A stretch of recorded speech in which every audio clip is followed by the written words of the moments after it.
There are people who don't just enjoy being alone. They need it. Not because they hate others.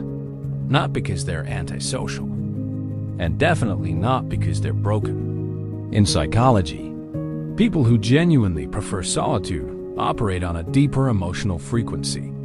Their behavior has patterns, reasons, origins. Today, we'll explore the psychology of people who prefer to be alone, who they are, why they think the way they do, and what makes them unique. And if you see yourself in this video, you may understand something about your mind that you've never been able to put into words. Chapter 1. They aren't lonely, they're selective. There's a huge difference between being lonely and preferring to be alone. Lonely people feel a lack. Solitary people feel a choice. People who prefer solitude are not running away from connection. They're avoiding shallow connection. They don't want meaningless conversations. They don't want fake friendships. They don't want forced socializing or draining interactions. Instead, they value depth, peace, clarity, realness, emotional honesty. To them, being alone isn't empty. It's recharging. It's how they reset their mind and protect their energy. Chapter 2. Their brain processes the world more deeply.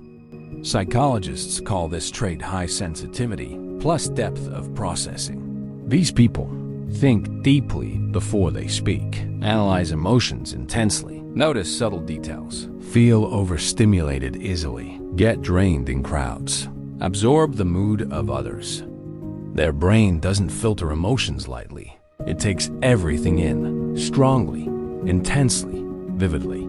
This makes alone time not a preference, but a necessity. Alone time isn't silence. It's healing. It's where their nervous system resets itself after absorbing too much from the world. Chapter 3. They feel more themselves alone. Solitary people often have rich inner worlds.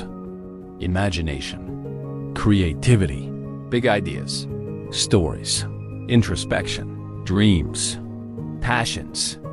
When they're alone, they are calm, authentic, centered, free. They don't need to perform. They don't need to mask. They don't need to adjust to the energy of others. They simply get to be without pressure, noise, or expectations. Many artists, philosophers, and innovators were deeply solitary. Einstein, Newton, Van Gogh, Nietzsche. Not because they hated people, but because solitude amplified their mind. Chapter 4. They have strong boundaries. People who prefer to be alone value boundaries more than anything. They don't allow just anyone into their world because they know who drains them, who disrupts their peace, who brings negativity, who takes more than they give. Solitary people are not antisocial. They are anti-superficial. And once they let someone in, it's special, rare, meaningful, because they don't give pieces of themselves casually.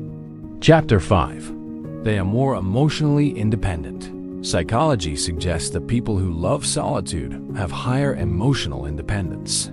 They don't rely on external validation. They don't need constant reassurance. They don't need attention to feel alive. They can entertain themselves, solve problems alone, comfort themselves, understand their emotions, tolerate silence, enjoy being with their own thoughts.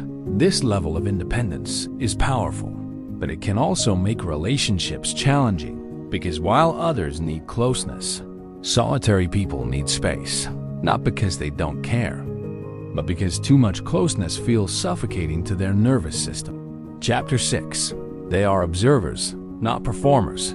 Some people walk into a room and absorb attention. People who prefer to be alone walk in and absorb information. They notice tone shifts, tension, dynamics, body language, unspoken emotions, hidden intentions, small details others miss. They prefer to watch rather than be watched. In many cases, they read people better than social butterflies do because they're not distracted by performing. They're too busy observing. This makes them wise, intuitive, perceptive, emotionally intelligent. And this is why solitude feels restorative. The world becomes quieter, clearer, easier to decode. Chapter 7. They protect themselves from emotional noise. Solitude isn't about avoiding people. It's about avoiding emotional noise. Crowds are loud. Social dynamics are messy.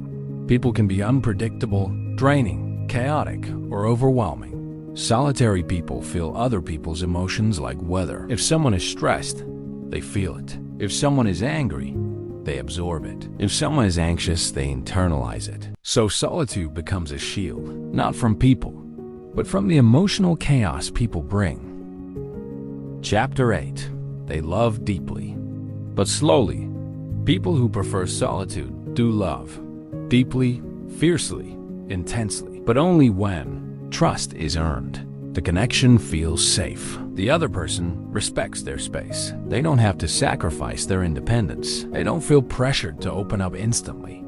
Their love is not loud, not explosive, not attention-seeking. It's quiet, slow, steady, and incredibly loyal. If they choose you, it's not because they need you. It's because they genuinely want you.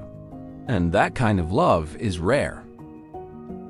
So if any of these signs sound like you, just remember this. People who prefer to be alone are cold, distant, or detached. They are thoughtful, self-aware, emotionally observant, creative, deep thinkers, protective of their peace, and more sensitive than they appear. Solitude is not the absence of connection. It's the presence of clarity. And for some minds, that clarity is essential. If you're one of these people, never apologize for needing space. Never feel guilty for craving quiet. Your solitude is not a weakness. It's your superpower. Subscribe for more psychology and self-growth.